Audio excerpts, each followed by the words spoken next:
Interview দিতে যাচ্ছ, সফল হচ্ছ না, অনেক দিন ধরেই চেষ্টা করে যাচ্ছ নিজের কাজটা চেঞ্জ করবে, তখন নিজের বুধ গ্রহ যেটা আছে সেটাকে উন্নত করতে হবে।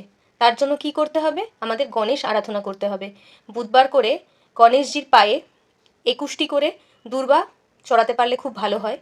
গণেশকে লাড্ডু, বেসনের লাড্ডু হোক বা বুঁদির লাড্ডু হোক দিতে পারো। আর ওম গাং গণপতায় নমঃ মন্ত্র উচ্চারণ করতে পারো দিনে 108 বার করে। আর গণেশ অথর্ব শীর্ষ যে মন্ত্রটা আছে সেটা প্রতিদিন 11 বার করে শুনলে খুব ভালো ফল পাবে, খুব তাড়াতাড়ি ইন্টারভিউ থেকে পজিটিভ রেজাল্ট পাবে। বুধবার করে সবুজ মুগ ডাল মন্দিরে দান করতে পারো বা কোনো গরিব দুঃখীকে দান করতে পারো। এই নিয়মগুলো ফলো করলে বুধ গ্রহ উন্নত হয়, তাহলে চাকরির অনেক বেশি পজিটিভ রেজাল্ট পাওয়া যায়। ট্রাই করে দেখো।